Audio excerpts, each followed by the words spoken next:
Ciao! Well, that's the way we say hello in San Marino. Hello, children. How are you people doing? I'm Saurabh Kumar Dutt, and I'm here to teach you people a little bit of mathematics. Now, children, San Marino is a country which is a country within another country, Italy. With no intervention from Italy, San Marino has its own government, its own laws, and runs independently. Now, this spooky place that you get to see is actually the witch's path atop Mount Titano, San Marino. It is here that is said witches used to gather to practice some sinister magical tricks. Make sure you visit this eerie place, have a nice feel of witches gathered around you when winds are whistling past you, and try to gauge what the witches are trying to cook for you. Make sure you visit this place, have a nice time here, and also tell all the people of San Marino, ciao. In this note, children, I'm going to start off this lecture of inverse trigonometric functions, where today we'll be learning a little bit of the basics of inverse trigonometric functions. And for that matter, I will also be sharing a link from where you can learn all about inverse trigonometric functions. At the moment here, we will be discussing a few formulae, the proofs of the formulae, and also a good sum. So let's discuss all of this and have a nice time with inverse trigonometric functions. Now, children, first we're going to discuss here the brief concept about inverse trigonometric functions. So let's say now we talk about a trigonometric function, right? Let's say now we have a function which is f of x to be equal to sine x. Right? As you know, the function in x, f of x, is also represented by y. As such, we can say that y is equal to sine x. And now further, as you know here, that x is the angle, right? And we find out sine of x, as such, we find out perpendicular upon hypotenuse of a right angle triangle, where when we talk about the angle x, the side which is in front of it is the perpendicular. So here, by using these trigonometrical ratios, we try to relate the sides and the angles of the triangle. Now, if we are to find out this x, which is the angle, then we call in the inverse trigonometric functions. For that matter, children, here, if we try to make the angle, that is x, the subject of the equation, it is going to become equal to sine inverse of y. Remember, both of these processes are antagonistic to each other. That means here you're talking about sine of a specific angle, and in order to find out the angle, you call in inverse trigonometric function, which is sine inverse of the value which is sine x. Right?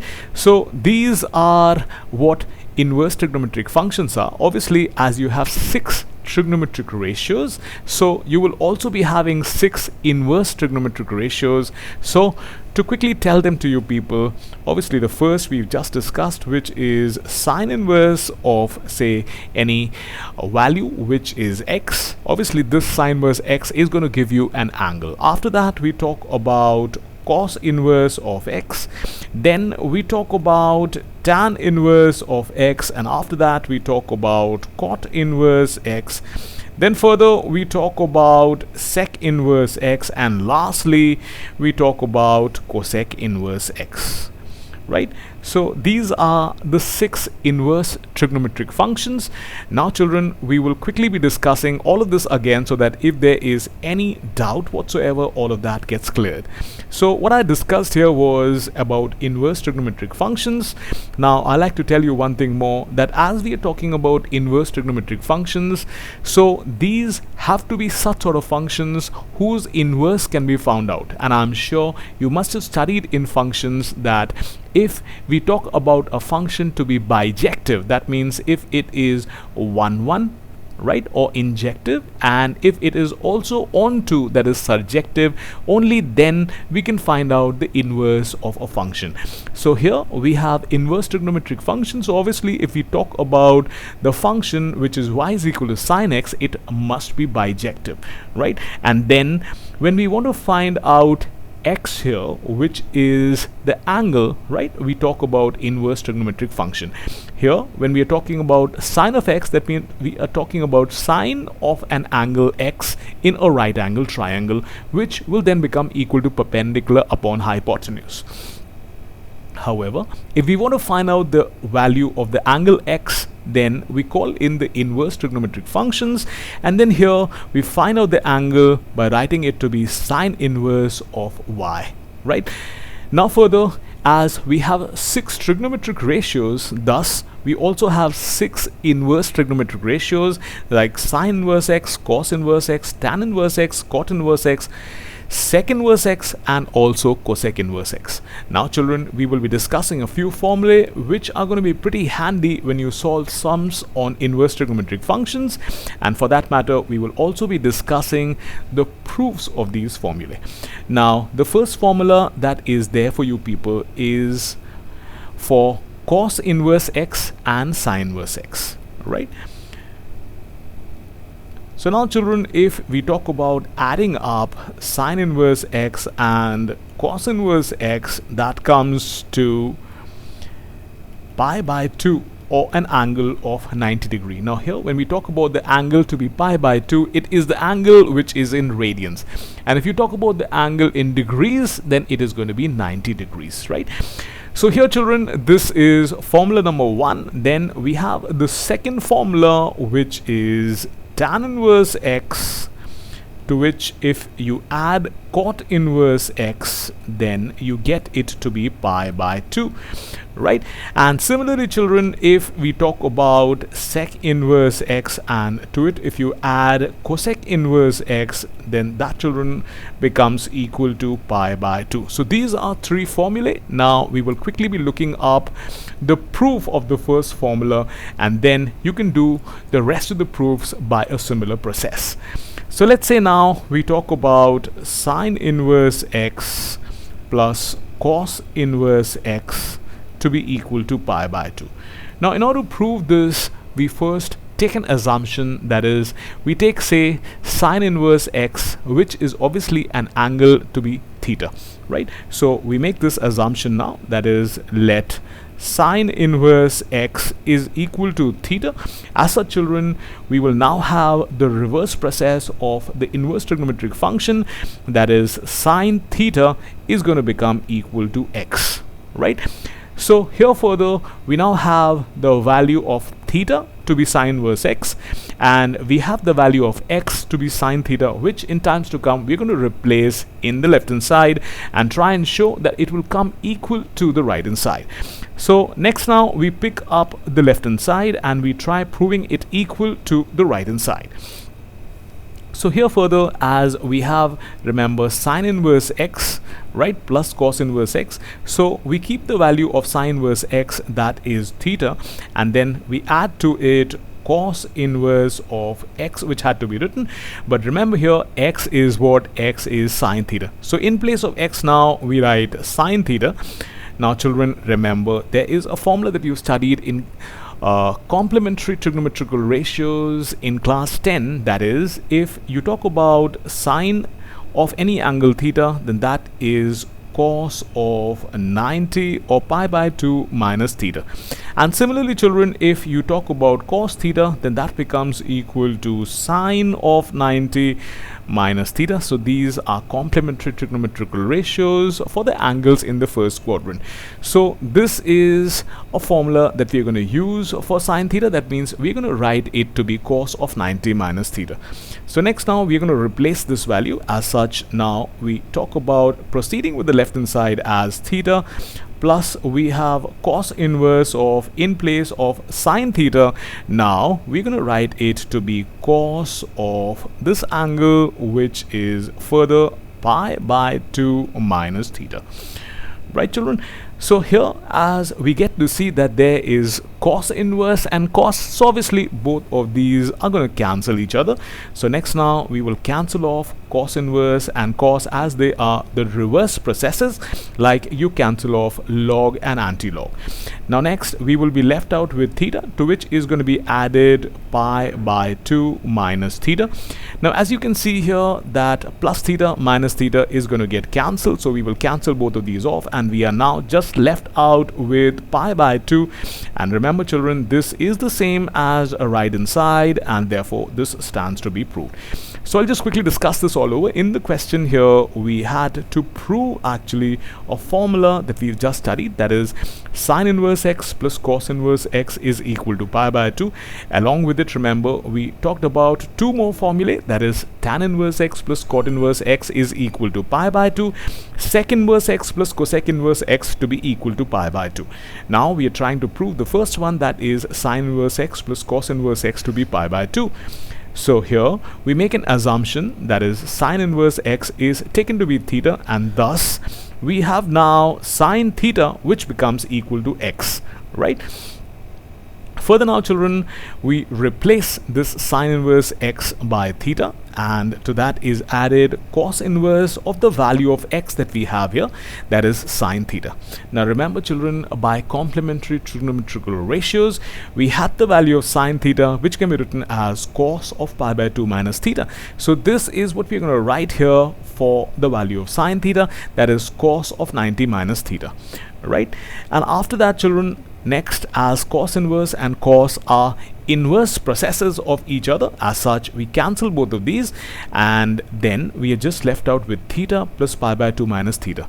So plus theta and minus theta gets cancelled, we are just left out with pi by 2, and that is what we had to prove in the right hand side, and thus this stands to be proved. Now children, the rest of the two formulae, that is tan inverse x plus cot inverse x to be equal to pi by 2, sec inverse x plus cosec inverse x to be equal to pi by 2, are both to be proved in a similar way, right? So I'm sure you will be able to crack the derivation of both of these formulae. Now children, we will move on to a sum which is a good sum, and it has this concept, so try applying it for a few seconds first, and if suppose you are not able to do it, right, you can take a little extra time by pausing the lecture. And finally, if you find yourself to be, say, struggling with the sum, then you can quickly look up how I have discussed the sum, and then I'm sure you will have understood the sum. So now discussing the sum children, so this is the sum before you, that is you have to prove 2 cos inverse of 1 plus root of 1 plus x squared divided by 2 times of root of 1 plus x square whole square root plus cos inverse of x upon root of 1 plus x square has to be proved to be equal to pi by 2. Now herein children, I will be giving you 10 seconds for trial, after which I will be discussing the sum with you people.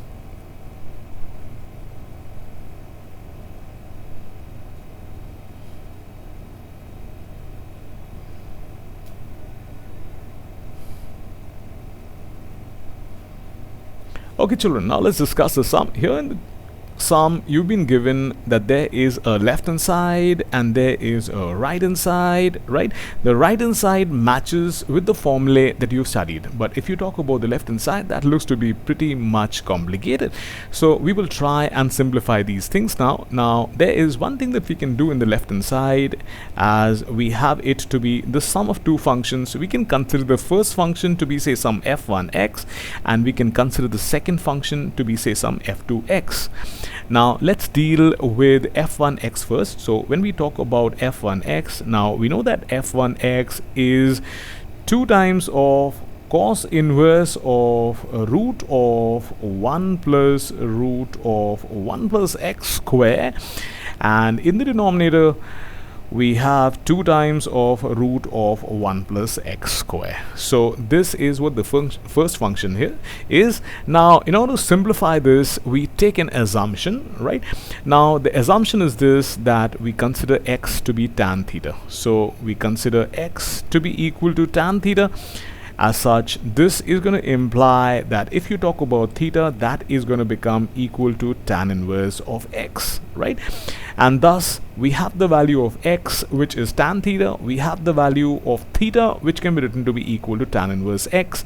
And now we are going to replace all the x that we have in the function f1x to be tan theta. So here thus replacing in the first function f1x wherever there is x to be tan theta. So now the function f1x is further going to become equal to 2 times of cos inverse of root of 1 plus root of 1 plus tan square theta, right? And then further in the denominator we have 2 times of root of 1 plus tan square theta. Right, children? So next now what we do is, as we have a formula, remember that sec square theta minus tan square theta becomes equal to 1. As such, now we can transpose minus tan square theta to the other side, and thus we will have sec square theta to be equal to 1 plus tan square theta. Right now, children, we will be replacing this value. As such, now we are going to have 2 times of cos inverse of root of 1 plus, in place of root of 1 plus tan square theta, now we're going to have a root of sec square theta. Now this is going to be divided by 2 times of root of sec square theta again. And remember, when we have the square as well as the square root, so obviously the square and the square root are going to cancel each other, and then we will now have 2 times of cos inverse of root of 1 plus just sec theta, which is going to be divided by 2 times of sec theta. Now for the next, children, what we can do here is we can write this to be 2 times of cos inverse of root of 1 plus 1 upon cos theta, as the value of sec theta is 1 upon cos theta, and it is going to be divided by 2, which is further going to be divided by cos theta. Right now, next, children, what we're going to do is, as we have fractions, so we're going to take an LCM. So this will become 2 times of cos inverse of root of cos theta plus 1, right? And in the denominator we will then have cos theta, and then the fraction beneath is 2 upon cos theta. So further here, next what we're going to do is we will then be writing 2 times of cos inverse of root of 1 plus cos theta, right, divided by cos theta, and the other fraction which is beneath is going to reciprocate, so we will have cos theta, which is going to be divided by 2. Now remember, children, a formula that you've studied in compound and multiple angles. After we've cancelled the cos theta in the numerator and in the denominator, so now we require to apply a formula that you studied in compound and multiple angles in class 11. That is, if you talk about cos 2 theta, then that becomes equal to 2 cos square theta minus 1.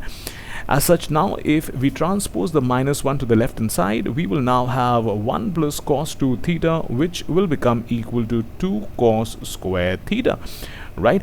And now if we want to replace this with 1 plus cos theta that we require, so that obviously will become equal to 2 times of cos square theta divided by 2. So this is the value that we are going to replace now. As such, we will now have 2 times of cos inverse of root of 1 plus cos theta is going to become equal to 2 cos square theta divided by 2.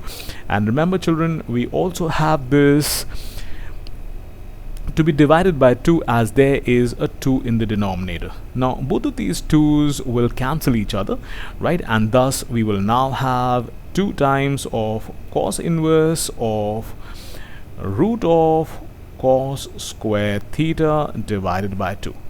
Now as there is a square and a square root, so obviously both of these are going to cancel each other, and thus you will have 2 times of cos inverse of cos of theta by 2.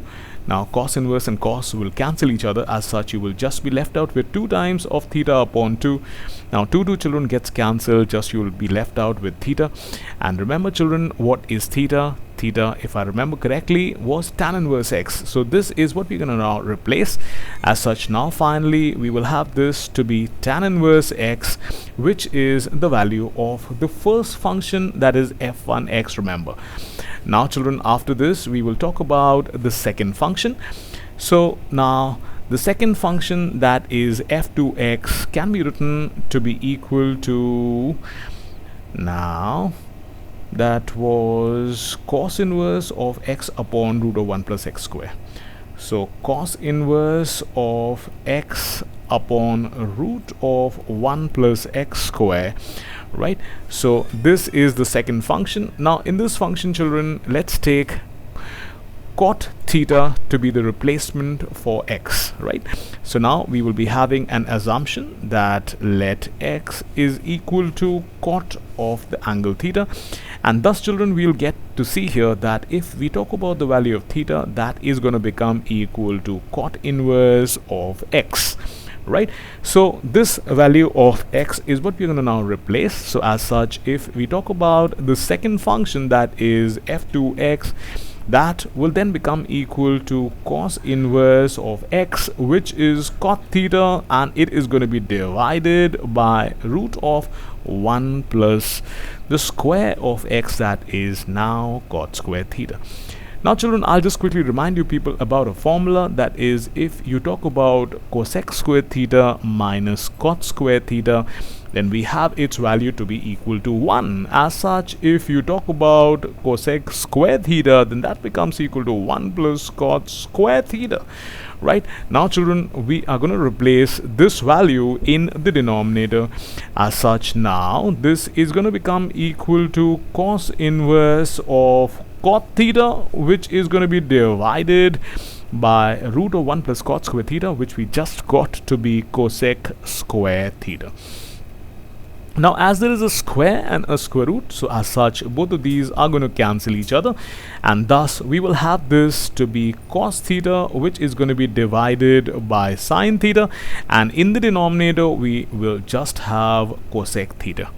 Alright, now children, remember that cosec theta can be written as 1 upon sine theta, so that is the value that we are now going to replace. So as such, we will now have cos inverse of cos theta, which is going to be divided by sine theta, and in the denominator we have the value of cosec theta, which is 1 upon sine theta.